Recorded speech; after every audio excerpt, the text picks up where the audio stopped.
Uncle, कुछ खाने के लिए दे दो। बहुत भूख लगी है, सुबह से कुछ नहीं खाया। हाँ, जरूर देता हूँ। पहले ये बता, तेरे पास पैसे हैं? नहीं, पैसे तो नहीं है। छुटकी की ये बात सुनकर हलवाई उसे अपनी दुकान के पास से भगा देता है, जिसके बाद छुटकी भूख से रोते बिलखते गांव के पास वाले जंगल में पहुंच जाती है, जहां वो थक कर रोते हुए एक पेड़ के नीचे रुक जाती है और वहीं खड़े खड़े भूख से रोती रहती है। भूख लगी है, मुझे कुछ खाने को दे दो, बहुत भूख लगी है। मम्मी, आप मुझे छोड़कर क्यों चली गई?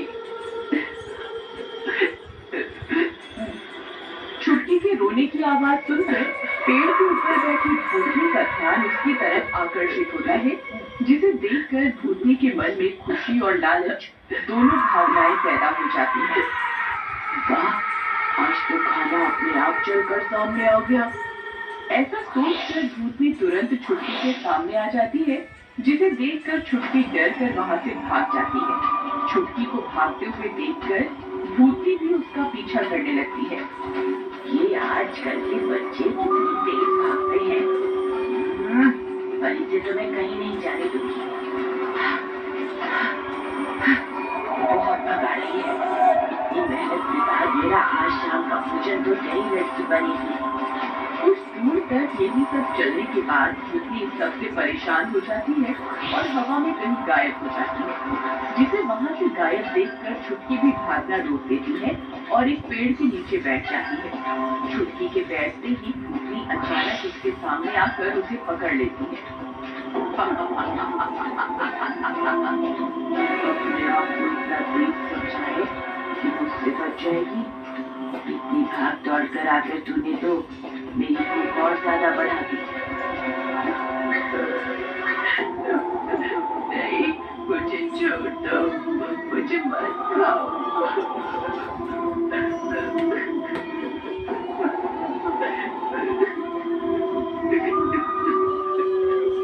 छुटकी इतनी तेज रो रही होती है कि उसके रोने की आवाज वहीं पास में एक बड़े बरगद के पेड़ पर बैठे भूत को सुनाई देती है, जिसे सुनकर वह भूत छुटकर और भूतनी के पास पहुंच जाता है।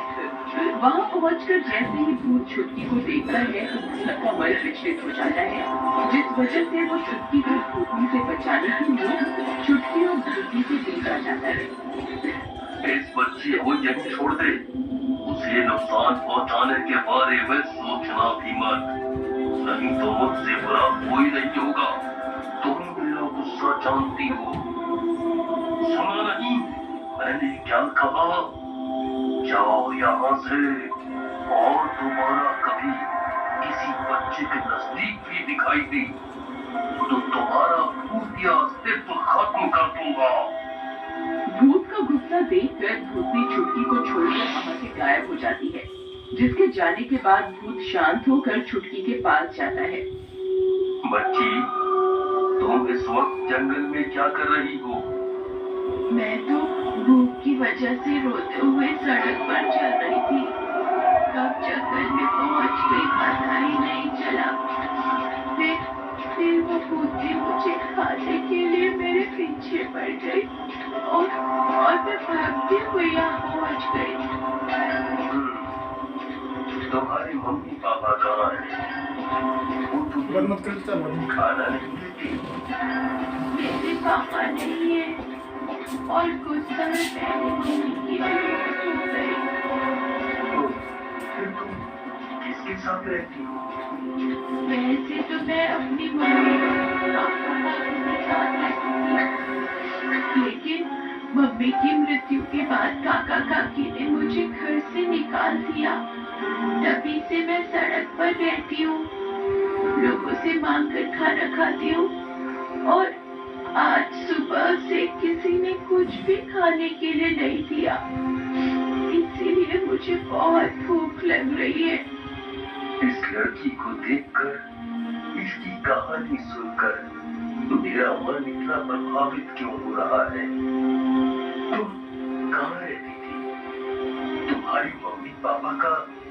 नाम क्या था?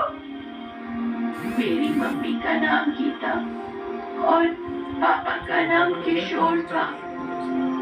मम्मी बताती थी कि पापा की मृत्यु मेरे जन्म से पहले ही हो गई थी, इसलिए मैंने अपने पापा को कभी नहीं देखा। इसका मतलब? तुम फिक्र मत करो और मेरे साथ चलो।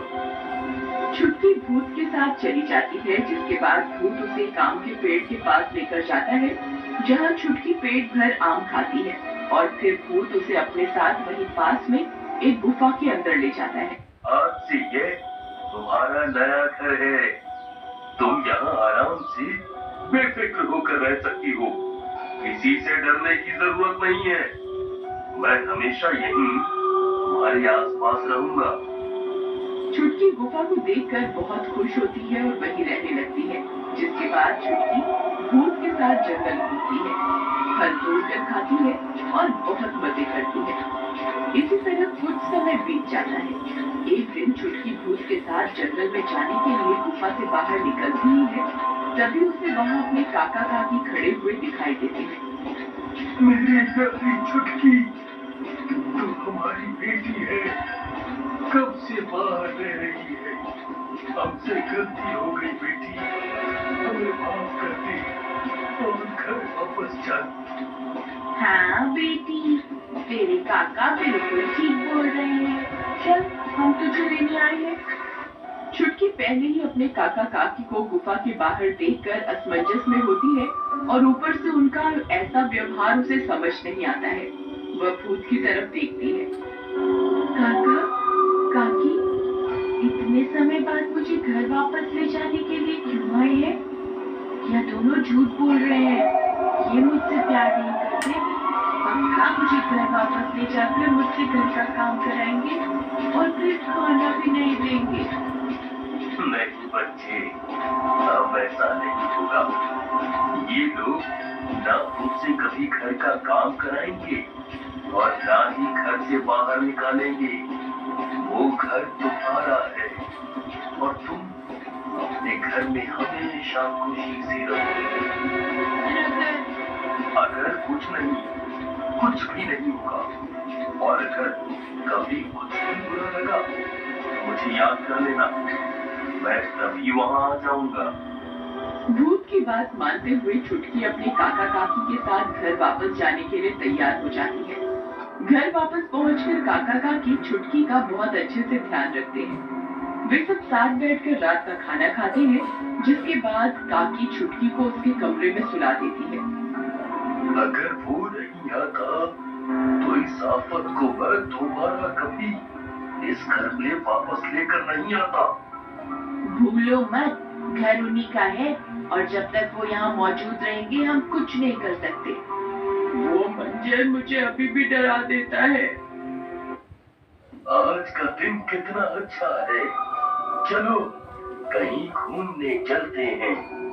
हाँ जरूर। दोनों घूमने जाने के लिए तैयार होते हैं, लेकिन जैसे ही घर से बाहर निकलने वाले होते हैं तभी भूत उनके सामने आ जाता है, जिसे देखकर काका और काकी डर जाते हैं।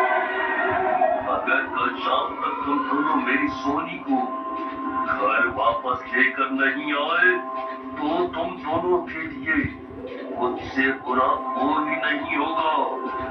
मैं हर वक्त तुम पर नजर रखूंगा। सोनी, तुम जब भाभी गर्भवती थी तब भैया छुटकी को बोलते थे। हाँ, तुम्हारा बड़ा भाई और छुटकी का पापा। मैं भले ही अपनी बेटी के जन्म से पहले ही उससे दूर हो गया, लेकिन उसके लिए मेरा प्यार कभी कम नहीं हुआ। एक बाप जिंदा रहे या मुर्दा, अपनी बेटी के लिए उसका प्यार और उसकी फिक्र कभी खत्म नहीं होती। और अब अगर मेरी बेटी को कोई तकलीफ हुई तो तुम दोनों नया सूरज देखने के लिए जिंदा नहीं बचोगे। नहीं, मैं उस चीज को बार बार याद नहीं करना चाहता। सो जाओ। वे दोनों सो जाते हैं, जिसके बाद समय बीतता है। छुटकी के काका काकी भूत के डर से उसका बहुत अच्छे से ध्यान रखने लगते हैं। कुछ समय बाद छुटकी को भी अपने पापा की सच्चाई पता चल जाती है, जिसे जानकर वह भूत से और ज्यादा प्यार करने लगती है। इसी तरह कभी छुटकी अपने पापा भूत से मिलने जंगल में जाती रहती है, या फिर कभी